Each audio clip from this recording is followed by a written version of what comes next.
And look at an innocent citizen just because he's an opposition leader. He's been threatened, his life being threatened, that he should not step into Edo State by a governor that is INEC produced, figure challenged, penchomic and petite, and largely illiterate, like I say, extraction. Now, I sense tribalistic, cheap, ethnic bigotry in this governor.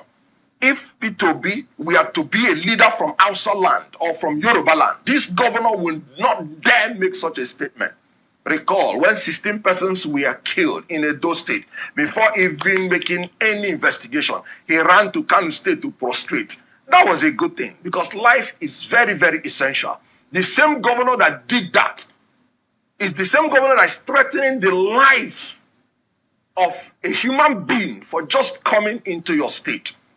This is very annoying. It's a direct threat to Igbo people. It's a direct threat and exhibition of being an Igbo hater. And that should stop.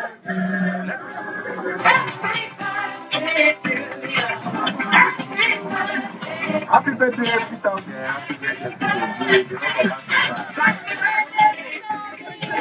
Yeah, for life and the race. Mr. Peter, the Pio birthday.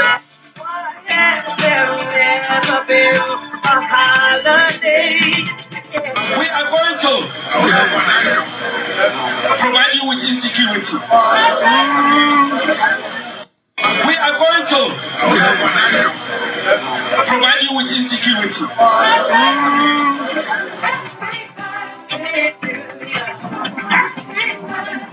Happy birthday, Peter.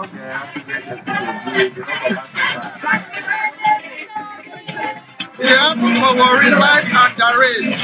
Mr. Peter, the Pio birthday.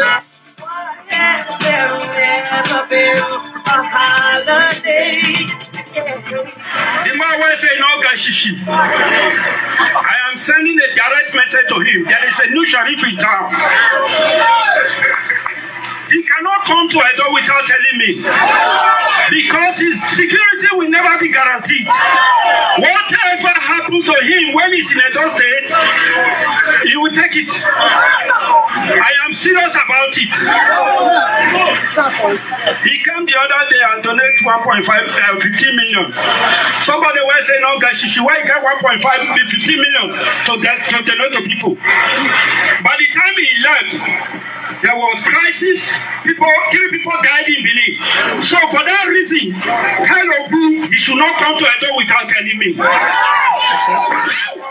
It goes back to our leadership recruitment process. Look at the caliber of people that we have as leaders. Just look. People that can come out and say, oh, don't come to my state because of politics. Then the party chairman also came out, say he has deep-seated hatred. That's what he said. Party chairman of a political party. So when you look at the caliber of leaders in Nigeria, you know why Nigeria has not moved forward in all these years. And see, if we continue with this level of leaders, it will never be well with Nigeria. Because Nigeria is so blessed. But the problem is there's a way that people that are the 10th, 11 have a way of making it to the top. Where is discretion? Where is decorum? And the representative of the Edo State government that wrote a letter that said, it's because of security, tried to placate the situation and said, there's a thing about moral and spiritual inclination to giving, that when you give, you don't allow the world. No, I dare him.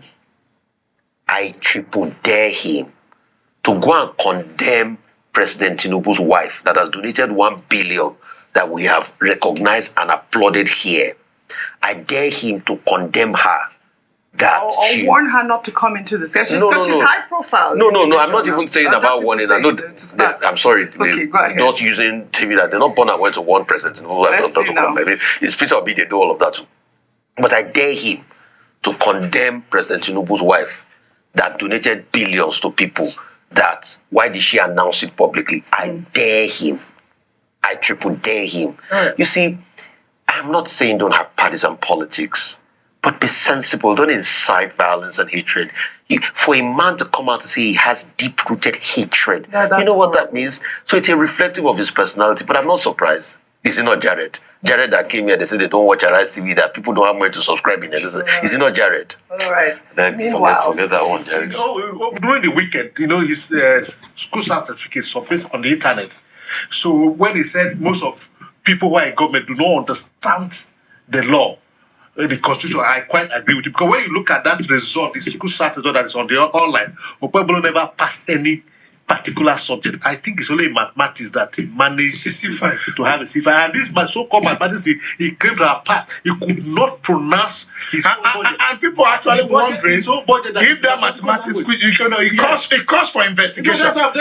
From traction I have about knowledge. So somebody who were able to do well in mathematics, yes, could not present a budget to the House of Assembly, which is a mathematical language. Yes, he could not. So this is even the budget. So when we were talking about 15 million with 1.5 million. So it calls for questioning. Serious questioning. On the internet too, it also showed that the man not on the internet. I have that result before me here. Adult education, that's a role. No, it's not a problem. You can get educated anytime. What it means that whether you can have an adult education or not, it depends on the way you have it. Yeah.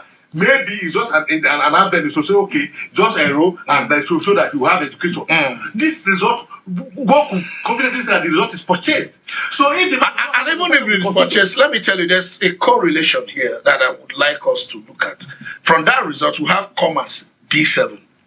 We have Christian religious knowledge, D7. I have economics, D7. Economics has strong relation with mathematics. And commerce. Commerce. Government, E8. English language D7, mathematics C5. That C5 is questionable. Yes. You couldn't pass economics. It's questionable. It's questionable. So, you see, okay, but let me tell you the education we're talking about. We cannot, at this time of our knowledge era, not question people that rule us in terms of how they have gained their knowledge. Settle. Exactly. You cannot take it away that there are schools in America they call Ivy League. Settle. Even in Nigeria, we have schools in Nigeria they call premier schools. Yes.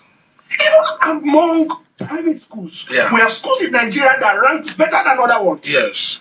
You can't bring someone that finished or that got his education in 2008 with a download. Now come and be ruling over people. With now, G7s and E8. Listen, there's a word in the Bible that says, I see servants on horseback and princes on foot. Let me tell you something. Hey, what can I say? This is INEC installed governor. The former president of Nigeria, Goodluck Jonathan, said it all. If INEC does not destroy Nigeria, no institution will. If the people's vote counts, I don't think this man, this tout of a governor, would have smelt that seat of government. I pity my country, Nigeria. But please, listen to Kenneth Okonkwo and see his take. Disgrace of a nation. This is sad. Now, as a lawyer, you have rightly pointed out that Section 41 is very clear. And let me state what Section 41 said clearly.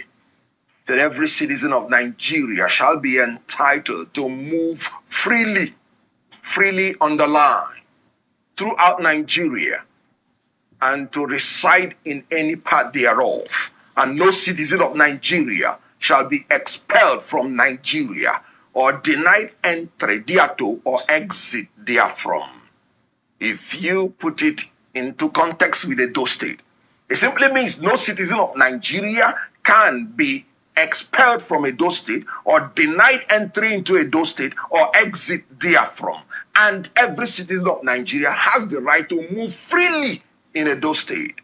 But what the governor said is unconstitutional, it is illegal, it is irresponsible, and it's largely illiterate.